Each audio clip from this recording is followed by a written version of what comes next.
জয় কৃষ্ণ কালী মায়ের জয়, জয় সোনা মায়ের জয়, জয় মঙ্গলা মায়ের জয়। বন্ধুরা সবাই কেমন আছেন? আশা করছি সবাই ভালো আছেন, সুস্থ আছেন কৃষ্ণ কালী মায়ের কৃপায়। আমিও ভালো আছি আপনাদের ভালোবাসায় এবং কৃষ্ণ কালী মায়ের কৃপায়। আমি লিপসিং মিঠু আবারও একটা নতুন আপডেট নিয়ে আপনাদের কাছে হাজির হয়ে গেলাম। চলুন বন্ধুরা, স্কিপ করবেন না, ভিডিওটি সম্পূর্ণ দেখার চেষ্টা করবেন।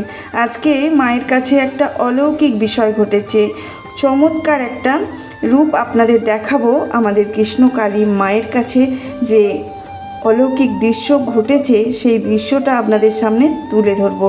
তো চলুন বন্ধুরা, যারা নতুন বন্ধু আছেন ভিডিওটি তাদের কাছে পৌঁছে গেছে, অবশ্যই তারা চ্যানেলটিকে সাবস্ক্রাইব করে বেল নোটিফিকেশান অল করে রাখবেন।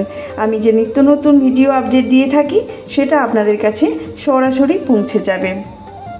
মায়ের অলৌকিক লীলা প্রত্যেক দিনই ভক্তদের ওপর হচ্ছে, কিন্তু আজকে যে দৃশ্যটা আপনাদের দেখাবো সেটা একদম গা শিউরে দেওয়ার মতো চমৎকার একটা দৃশ্য, অলৌকিক দৃশ্য।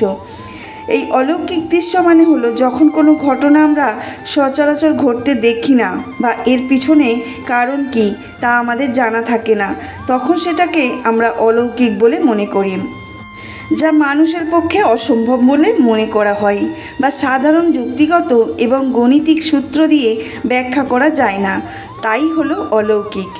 একসময় সূর্য, চাঁদ কেন ওঠে বা বৃষ্টি কেন হয় এগুলো মানুষের কাছে অলৌকিক ছিল, কিন্তু বিজ্ঞানের অগ্রগতির ফলে এখন আর তার কোনো উল্লেখ নেই। অনেক ধর্মে নবী, রসুল বা সাধু সন্ন্যাসীদের দ্বারা প্রদর্শিত অস্বাভাবিক ঘটনা বা ক্ষমতাকে অলৌকিক, চমৎকার বা মুজিয়া বলা হয়ে থাকে, তাই তাদের ঐশ্বরিক শক্তির প্রমাণ হিসাবে বিবেচিত করা হয়। অলৌকিক চমৎকার হলো এমন অসাধারণ, রহস্যময় বা অপ্রাকৃতিক ঘটনা যা দেখে মানুষ বিস্মিত হয়। হ্যাঁ, এটা দেখলেও আপনারা বিস্মিত হবেন, যার ব্যাখ্যা তার পরিচালিত লৌকিক জ্ঞান বা বিজ্ঞান দিয়ে খুঁজে পান না। সত্যিই মায়ের একটা অলৌকিক দৃশ্য সবসময়ই মায়ের মন্দিরে ঘটে থাকে। আজকেও তার প্রমাণস্বরূপ আপনাদের কাছে ভিডিওর মাধ্যমে তুলে ধরব। আমার ভয়েসের মাধ্যমে আপনাদেরকে আপডেট দিয়ে থাকি আর ভিডিওর মাধ্যমে কৃষ্ণ কালী মায়ের অলৌকিক দৃশ্য আপনাদেরকে দেখিয়ে থাকি। আর কৃষ্ণ কালী মাকে, মায়ের মন্দিরের যে অলৌকিক বিষয়টা আমি বলতে চলেছি, এটি হলো গভীর একটি আধ্যাত্মিক এবং মানসিক বিষয়, যাকে সাধারণত চমৎকার বা শুভ লক্ষণ হিসাবেই ধরা হয়। মা কালীর পুজোর জবা ফুল অত্যন্ত প্রিয়। লাল জবা ফুল দেবীর শক্তি, ভালোবাসা এবং ভক্তের নিঃশর্ত আত্মসমর্পণের প্রতীক। মায়ের জবা ফুল পড়ে যাওয়ার অর্থ হলো দেবীর কৃপা ও তা গ্রহণ করা। সাধারণভাবে মনে করা হয় মায়ের পায়ে অর্পণ করা জবা ফুল যদি আপনি মাটিতে পড়ে যায় তবে এটি একটি শুভ লক্ষণ। এর অর্থ হতে পারে যে দেবী আপনার অর্ঘ্য বা পূজা গ্রহণ করেছেন এবং আপনার প্রতি তার বিশেষ কৃপা বর্ষিত হচ্ছে। এটাই ঘটেছে আমাদের মন্দিরে আজকে, যেটা আপনাদেরকে চোখের সামনে দেখাবো ভক্তদেরকে, যেটা আপনারা দেখলে সত্যিই চমৎকৃত হয়ে যাবেন। যার অর্থ হলো ফুলটি যখন নিচে পড়ে যায় তখন তা ভক্তের পূর্ণ আত্মসমর্পণ এবং জাগতিক মোহ থেকে মুক্তির ইঙ্গিত, আশীর্বাদ স্বরূপ। আমাদের মতো ভক্তরা বিশ্বাস করেন এভাবে ফুল পড়ে যাওয়া হলো দেবীর পক্ষ থেকে ভক্তকে দেওয়া এক প্রকার আশীর্বাদ।